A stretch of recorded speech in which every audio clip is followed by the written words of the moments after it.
disorder. Disorder, chronic pulmonary disorder jechuun dhukkuboota sombaa kan yeroo dheeraa namaa wajji turan. Inni tokkoffaa bronchiectasis jedhanii. Bronchiectasis jechuun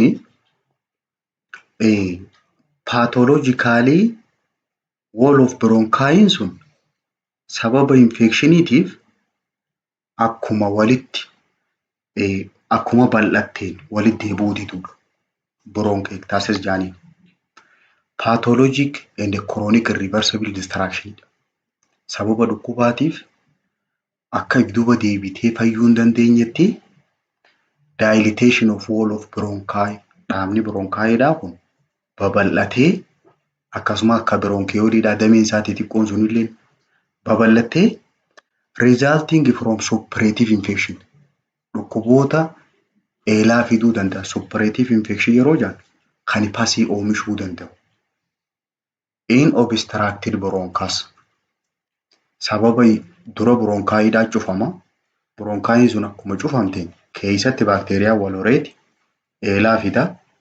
San booda dhaabni kun akkuma bal'ateen walitti deebi'uu dida. Bronchiectasis is usually localized. Rakkoon tuni bakkuma takka bakkee seenuutu. Affecting segment or lobe of lung. Takka sombarraa kutaa takka yookaan loobii takka kan isiin hedduminaan miidhu. Mostly bakki isiin hedduminaan miidhu lower lobeedha. Loobii gadaanaa. Sababni isaa maali? Person may be predisposed to bronchiectasis. Namoonni rakkoo tanaaf saaxilamuu danda'an recurrent respiratory infection warreen qaban. Gaafa ijoollummaadhaa warreen dhukkuboota asii gadii kana qaban. Takka immoo nama amma rakkoon dhukkuboota sirna hargansuutti deddeebi'aa oolan bronchiectasisiidhaan qabamuu danda'an. Akkasuma namoonni gaafa ijoolleedhaa miizil fa'aan qabame, shiftee fa'a, influenza fa'a, TB fa'a, immunodeficiency disorder warreen gaafa ijoollummaadhaa rakkoo kana qaban bronchiectasisiin itti dhufuu danda'a. Etiolojiin isaa maali? Kooziin isaa sababni isaa guddaan may be caused by airway obstruction. Karaan qilleensaa sun cufamu wahii. Pulmonary infection dhukkuba sombaati. Obstruction of bronchus. Bronchiin sun cufamu waa seenanii keessa. Complication of long term pulmonary infection. Dhukkuboota sombaa yeroo dheeraadhaa namarra turan rakkoo isa boodaan dhuftu sanirraa ta'uu danda'a. Kabiraa genetic disorderidha. Rakkoo sanyiiti. Sanyummaadhaan cystic fibrosis jedhaniini kuni rakkoo genetically dhufuu dandeessu. Inni biraa abnormal host defenseidha. Haadhoon suni yooniif ittisni isaa kan jeeqamu taate. Fakkeenyaaf ciliary dyskinesia. Ciliary mucosiin sun yoonii fi kan gabbu'u taate. Akhii san kan baafne yoo taate humoral immunodeficiency. Wanni silaa baakteeriyaa achitti jeesaa sun yoo hanqina qabaate. Inni biraa idiopathic causeidha. Kan sababni isaan beekamne. Cigarette smoking is impair bronchial drainage. Sigaaraa aarsuuni bronchii kana keessaa dhangala'aan akkam ba'an godhuu dandeessi. Karaalee kamiin? Tokkoffaa paralyzing ciliary action. Ciliary san kan silaa qufaasisee waa baasu sani laamsheessa. Tokkoffaan kan. Inni lammaffaadhaa mukas gilaandii dhannachoota akhii maddisiisan. Mukasii maddisiisan hyperplasia godhan. Garmalee gurguddisan. Hedduminaan akka akhii oomishaniif. Increasing bronchial secretion. Dhangalaan bronchiidhaa kun ni heddummaata. Causing inflammation of mucous membrane. Membrane lallaafaa somba keessa jiru sani akka qulqullu taasisa. Karaa kanaanii dhangalaan bronchii keessaa akka hin baane godhuu dandeessi. Amma asirratti wanti jiru maali? Bronchiol jechuun isa xixiqqaasan. Bronchiin ammoo ujummoo guddaasan. Kun egaa respiratory systemidha. Anatomii isaati. Pathophysiology isaa bronchiectasis qaba jechuuf namni tokko jalqaba inflammatory processiidhaan eegala. Kulkula adeemsa. Kulkulaa santu dhukkuba sombaarraa haa eegale sababa dhukkubni sombaa jiruu fi qulqulli eegala. Qulqulla santu biroonkiyaal woolii dhaaba isaa sana balleessee akkasumas isa qofa osoo hin ta'in sappoortiin istiraakcharii caasaa isaa wajjin hojjetanillee caasaa isatti hidhata qabanillee waliin balleessa. This resulting kuni boodarra maal fida? Thick sputumii fida. Aakii furtuu fida. That ultimately obstruct broncho. Yeroo keessa bronkaayii san guutumaa guutuutti cuftu. The wall become permanently distended. Eega cufamtee booda guutumaa guutuutti waan qilleensi keessa seene keessaan baaneef garmalee boqochi dhiituuti. And distorted impaired mucociliary clearance. Mucociliary clearance waan aakii san silaa keessaa baasaati. Inni sunillee ni jeeqama. The retention of secretion. Amma rakkoon bakka irraa eegaluu deemtu dhangala'aan achi keessa walitti qabame. Akkasumas obstruction jira jenna. Cause alveoli distal to obstruction to collapse. Alveoli fageenya irra jirtu akka inni cufamu taasisa. Kana booda collapse godha. Laangi collapse jaaniin atelectasis sombii waliin maxxanu. Inflammatory scarring or fibrosis replace lung tissue. Qulqulla sanirraa kan ka'e tishuun godaannisa jijjiiramte. Suni bakka tishuu sombaa ta duraanii san bakka buuti. Keessi isaa guututti godaannisa tahee dhufu. There is ventilation perfusion imbalance dhufa. Qilleensaa fi hanga dhiigan makamu saniitiitu walgituu dhiisa. Hypoxemia dhufa. Oksijiniin dhiiga keessaa gabbu. Clinical manifestation namoota kanarra mul'atu kan jalqabaa chronic kaafii qaban, qufaa cimaa qabanii purulent sputum corpus amount. Hammi isaanii hedduu aakii eelaa qabdu tufan. Hemoptysis illee ni qaban dhiigallee tufuu danda'a. Clubbing of finger qaban. Qubni isaanii qotoruu lukkuu fakkaata. Because of respiratory insufficiency. Sababa qilleensi sun gayaan tahiniif. Akkasuma mallattoon isaan qaban repeated episode of pulmonary infection. Dhukkuboota sombaatiitu irra deddeebi'ee qabaa oola. Even with modern treatment approach, wallaansa haaree kan wallaansa ammayyaa kanallee wajjiinillee mean age at disease 55. Namoonni rakkoo tana qaban jiddu galeessaan umriin isaan itti du'an ama 55 du'an. Wallaansa ammayyaa kanallee yoo kennineef namoonni rakkoo kana qaban ama 55 oliin kutan. Assessment and diagnostic finding namoota kanaaf godhamu not readily diagnosed. Sirriitti wanni adda baasan hin jirtu. Because sababni isaa mallattoo tanaa fi bronchitis wal fakkaata. Symptom can be mistaken with bronchitis. Isiisanii wajjin waa wal fakkaatuuf diagnosisiin sirriitti addaan namaan bahu. Tifnaa isaanii namoo mallattoon kophatti isaan kun qaban prolonged history of productive cough. Yeroo dheeraadhaaf qufaa aakii qabu. Yoo qabaatan with sputum consistently negative for ATP. TB ilaaltu garuu negative. Garuu qufaa yeroo dheeraadhaa qaba. Ka aakii qabu. CT scan which demonstrate presence or absence of bronchial dilation. Yoo CT scan kaafte kompiitara yoo kaafte somba isaanii keessa bronchaayin bal'attee jiraachuun mul'isa. Takka ammoo mul'achuu dhabullee dandeessi. Inni biraa aakii sanirraa culture godhu baakteeriyaa sanatti baasuudha. Baakteeriyaa hamii. Inni biraa bronchographyidha. Bronchography meeshaa bronchaayii kana keessa kaayanii suuraa isaa ilaalanii. The sputum typically forms 3 layers. Aakiin namtichi tufu kuni baqqaana sadii qabdi. Bakka sadiitti adda baati.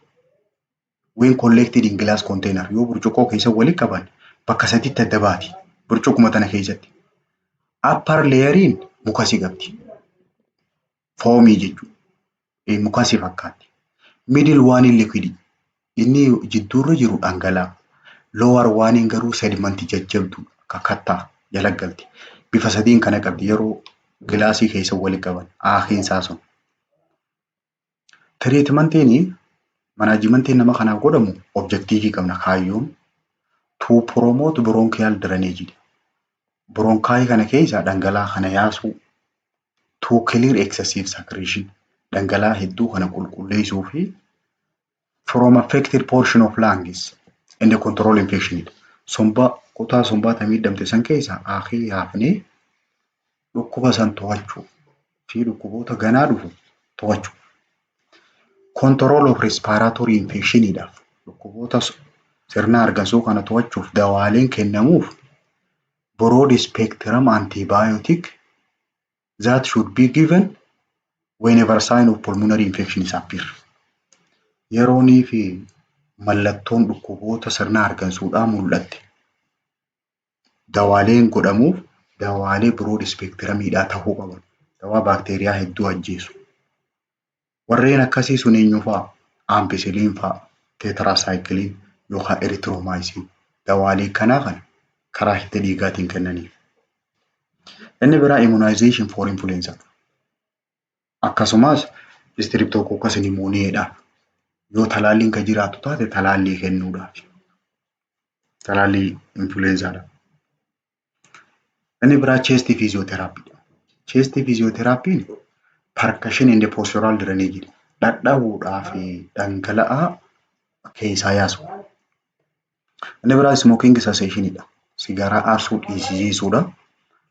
Antimicrobial therapy dawaan kennamuuf ammoo eega bu'aan laaboraatooriidhaa sputum culture nuu dhufe. Sputumii keessatti baakteeriyaa kana jechuun eeganuu beekamee dawaa kenninaaf.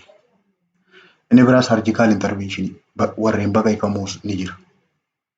Diseased tissue is removed. Tishuun dhukkubsachuu jirtu sun, dhukkuba qabdu sun irraa darbamti, muramtee. Karaaleen isiin ittiin surgicaalii godhamtu keessaa tokko segment of lobii, segmental resection jedhaniini lobii san guututti hanga walakkatti irraa muru. Inni biraa lobectomy. Lobii san guutuu muruu. Rarely entire lung illee somba guututti illee yeroo muranii baasanii jira. Pneumoctomy jedhaniini somba guutuu yeroo baasan. Complicationin rakkoo kanaa in advance case yeroo namatti hammaatte recurrent hemoptysis amma dhiiga nama tursiisaa jirti. Cor pulmonale. Cor pulmonaleen heart failure sababa sombaarraa kan ka'e onneen feeltaati.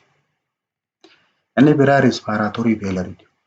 Sirna hargansuu kana dalagaadhaan recurrent pneumonia. Pneumoniaatu itti deddeebi'aa olamichi sombaa. Rakkoon biraa asmiidha. Asmiin chronic inflammatory diseaseidha. Dhukkuboota kulkulaa kan yeroo dheeraa namaa wajji turan kan karaa qilleensaa kana cause airway hyperresponsive humnaa ol loluu karaa qilleensaa mucosal edema keessi karaan silaa qilleensi keessa yaa'u sun dhiita'uudhaaf aakiin itti heddummachuu.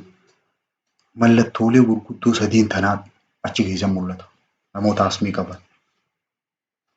This inflammation is ultimately lead to kulkulli kuni mallattoolee asmiidhaa kan ta'a kan faafitaa qufaa'aafaa. Kaaf chest tightness qomtitti dhiphachuu, qomti tun itti rakkachuu fa'aa wheezing hafuura baafachuu dadhabee xiixi jechuudhaaf dyspnea fa'aa hafuura difficulty of breathing, shortness of breathing hafuura itti ciccituu fa'aatti fiddi.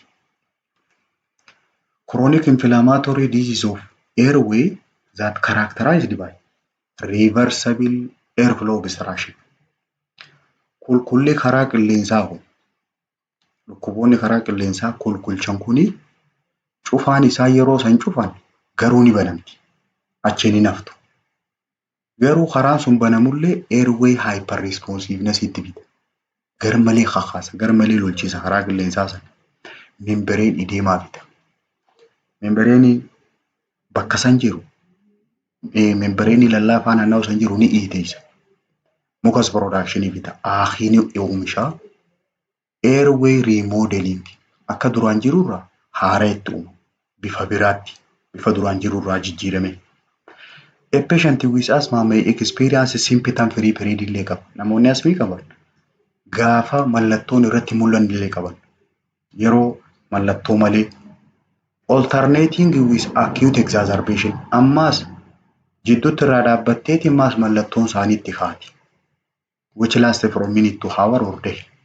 Mallattoon sun yeroo itti kaate warreen garii daqiiqaa irra turti, kaan sa'aatii irra eegii, kaan guyyaa guutuu fa'aa irra turti. Staatas asmaatikasiidhaa jira. Staatas asmaatikas jechuun gosa asmiidhaa kan dawaa itti kennitus dawaa saniin hin wayyooni jechuudha. Severe and persistent asthma that does not respond to conventional treatment. Dawaa walitti daddaballee itti kenninus tajaajila dawaa kana dhageenye. Life threatening asmii nama ajjeesuu dandeessitu. The attack can last longer than 24 hours. Rakkoon mallattoon isii yoo takkasi qabde sa'aatii 24 guutuu mallattoon sun sirraan achisiitu. Asthma differ from other obstructive lung disease. Dhukkuboota kaan irraa asmii wanni adda godhu largely reversible. If duuba deebi'uu danda'a. Either spontaneously or treatment. Takka ofumaan furamuu danda'a yookaan immoo dawaadhaan fooyya'uu danda'a. Asthma can occur at any age. Asmiin tun umrii hunda dhufuu dandeessi. Ijoollettis, dargaggeessaas, manguddottis. Asthma can be classified into three types. Asmii tana bakka sadiitti adda baafna. Gosa sadii qabdi. Gosti jalqabaa alarjikiidha. Alarjik jechuun atoopik jaaniin sababa alarjii irraa kan dhufu lola qaamarraa waan qaamni hin feene. Kan lammaffaa nan alarjikii. Idiosyncratic jaaniin sababa alarjiin ta'in irraa kan dhufu. Kan sadaffaadhaa miksiidha. Isaan kana lachuu walitti. In generally kan waliigalaatti asthma which has its onset early in life asmiin ijoollummaan nama eegalte. Daftee ta nama dhufte tend to have strong allergic component qabdi. Sababa alarjii irraa ta'uu danda'a.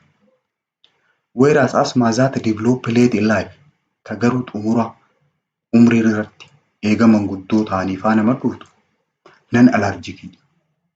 To have mixed etiology qabdi. Sababa walimmaa haadhaa qabdi.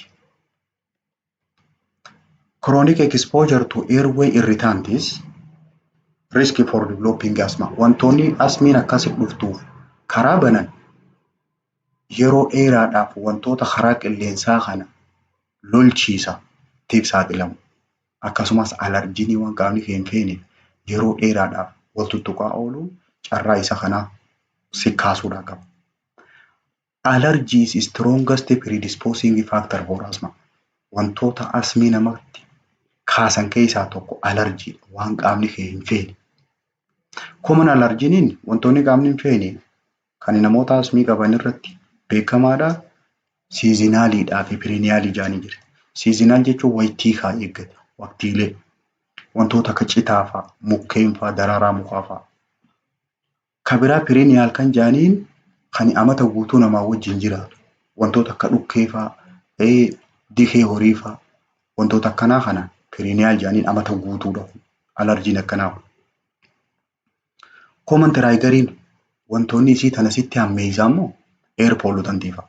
Yeroo qilleensa faalame keessa dhayite, yeroo qabbana baate, takka yeroo bakka oowwaa dhayite, weather change yeroo haalli qilleensaa jijjiirame, strong odor or perfume yeroo foolii cimtuu bira dhayite, smoke fa'aa, aara fa'aa bira yeroo dhayite.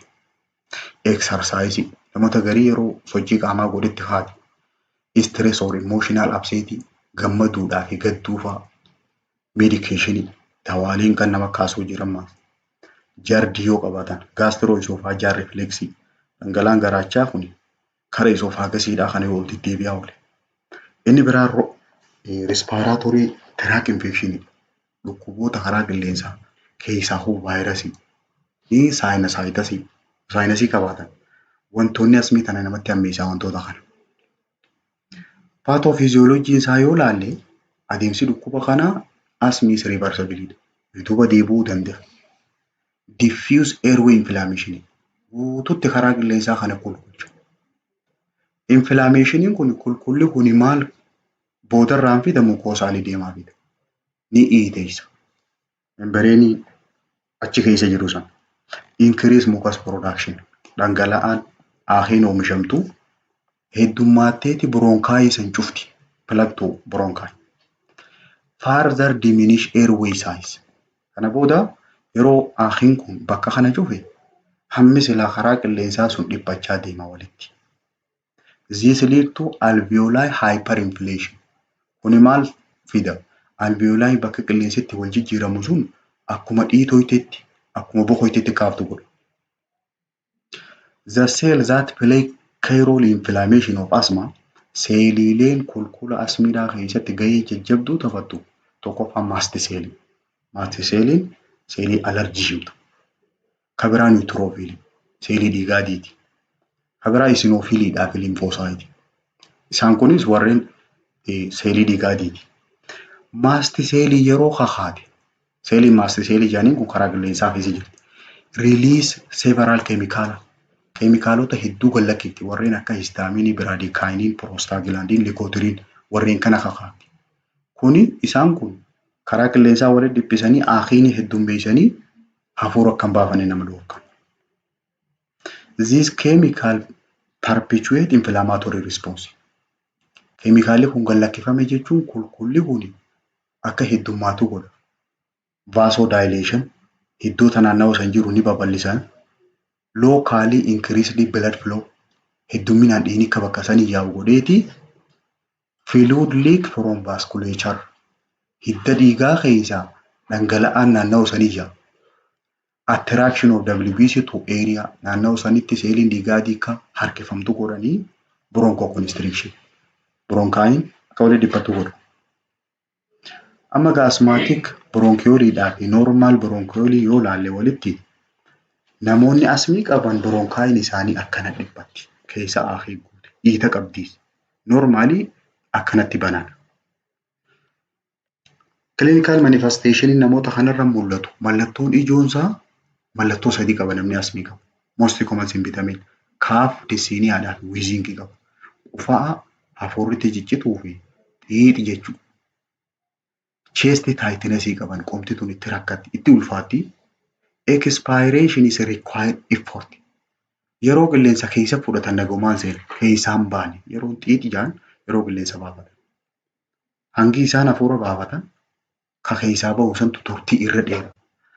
Asthma attack often occur at night. Yeroon isin nama kaatu halkan akkasumas ganama nama qabu. As exacerbation is progress. Lakkumatti cimaa deemtuuni namtichi diaphoresis qaba. Hurkaa irra yaa'a. Taakikardiyaa qaba. Dhaawannaan onnee isaa ol kaadii. Widen pulse pressure along with hypoxemia. Namtichi dhiiga keessaa oksijiniin gabbu'eeti garuu pulse pressurein ol ka'a. Pulsiisa. Central cyanosis qaba. Hidhiidhaa fi arrabni faan buluuta. Halluu cuquliisa ta'a. Late sign dhabu. Mallattoo xumuraati. Hypoxia readily respond to supplemental oxygenation. Hypoxemiaan gattiqqaachuun oksijiniidhaa sababa asmiitiin dhufu yoo oksijin kennaniif irraa furan. Symptom of exercise induced asthma. Mallattoon asmii sababa sochii qaamaa godhaniif nama dhufturra mul'attu maximal symptom during exercise. Yeroonii fi sochii qaamaa godhan sani mallattoon itti cimti. Absence of nocturnal symptom halkan ittiin jirtu halkan nagee qaba. Sometimes only sign of choking sensation during exercise. Yeroo takka osootiin sochii qaamaa godhu jiruuti chookingii qaba. Ni hudhama fa'a. Diagnostic finding namoota kanaa godhamu tokkoffaan sanyii seenaa sanyii family history sanyii isaa yoo qabaattu taate occupational history bakka inni dalagu.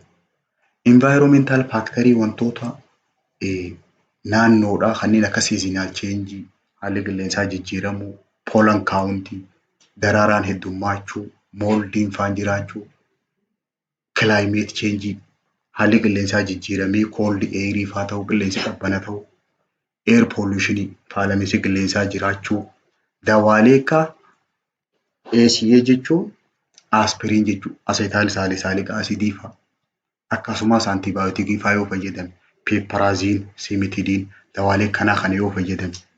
Isaan kunillee asmiitti kaasuu dandeenya. Elevated level of eosinophil. Eosinophiliin kutaa WBC keessaa tokko inni kun ol ka'uu fa'a. Serum level of immunoglobulin. Immunoglobulin yoo ol ka'e. Arterial blood gas analysis. Oksijiinii dhiiga isaa keessatti ilaalanii pulse oximetry fa'aadhaan oksijiinii saturation isaa ilaalan qubarra kaa'anii. Sign of severity mallattooleen asmiin tun itti cimuudha. Tokkoffaa taakikardiyaa. Dhaawannaan onneedhaa 120 ol yoo godhe. Taakipiniyaa hafuura baafannaa isaa yoo jarjarte 30 ol yoo taate. Use of accessory muscle hafuura baafachuudhaaf maashaalee biraa yoo fayyadame. Siyaanosisii yoo qabaate halluun isaa cuquliisa yoo taate. Altered state of consciousness yoo of wallaale. Confusionii fa'aa qabaate drowsiness akka nama muguufa. Silent chest qomti isaa yeroo stethoscope dhageeffatan yoo sagalee hin qabne taate. Presence of complication xaxaan biraa yoo cinaa jiraate. Pneumothorax yookaan atelectaisiin fa'aa. Pneumothorax jechuun chestii keessa qilleensi seenuu jechuudha. Qoma keessa. Atelectaisiin ammoo sombii walitti maxxanudha. Unable to finish sentences with single breath. Yooniif jecha tokko hawal jala fixuu hin dandeenye taate osoo hafuurri hin cinne. Frequent interaction of speak to take breath. Hafuura fudhachuudhaa jecha jidduutti addamuu mura haasawaa. Laboratory parametrii laboratoriidhaan wanni ilaalan oksijiiniin 60 gadi yoo ta'e. Kaarboon daayoksaayidiin 45 ol yoo hude. Arterial blood gaasiin. Medical management nama kanaa godhamu goal of asthma treatment galmi keenya guddaan to prevent chronic and troublesome symptoms. Mallattoo isa cinquu jirtu isaan irraa fooyyessu. Mallattoolee akka qufa'uu fa'aa hafuurri cituu yeroo halkanii ganamaa fi yoggaa waa daddalagee hafuurri cituu san irraa ittisuuf. Kabiraa maintain near normal pulmonary function. Sombi kun near normal deebifna malee guutuutti hin fayyu. Gara fayyuutti gamanas dhiyeessinu. Maintain normal activity levelidha. Exerciseidhaa fi physical activity akka inni godhuu danda'u taasisu. Prevent recurrent exacerbation. Itti deebitee akka hin cinqine. Fi amma hospitaalattiin fiigaa ooluu san emergency OPD amma dhaqaa ooluu hospitalization hospitaala amma ciisuu sanii irraa ittisuudha. Galmi keenya guddaan. Dawaaleen kennamaniif long acting medication jira. Dawaa yeroo dheeraadha. Warreen corticosteroid jedhaman. Warreen akka beclomethasone fi prednisone warreen jedhaman. Kabiraa mast cell stabilizeridha. Dawaalee mast cell san yoo kakaate decoteriin fa'aa maddisiiftu san isii san warreen to'atu. Warreen akka chromailin sodiumidhaa fi nidochromyl sodium fa'aa. Long acting beta 2 adrenergic agent beta blocker salmeterol, albuterol, formoterol, fumarate fa'aa. Kabiraa xanthine derivative fi warreen akka aminophilin fi thiophyllin fa'aa kennama. Quick relief idhaaf mallattoo san daftee irraa dhaabuudhaaf short term beta 2 adrenergic agent warreen akka albuterolii fa'aa. Levalproterol, perpoterol, bitolterol warreen jedhaman kuni warreen dafee irraa dhaabu. Complication namoota kanarra mul'atu namni tokko asmii yoo qabame complication isaa status asthmatic asitti dhufu. Asmii dawaadhaan hin fayyine. Respiratory failure hargansuun kun dhaabbachuu danda'a. Pneumoniaan itti dhufuu danda'a. Atelectasis sombii waliin maxxanuu danda'a. Hypoxemia dhiiga keessaa oksijiiniin gad bu'uu danda'a. Kanaaf mata dureen keenya kaarraan tana asumarratti xumurama.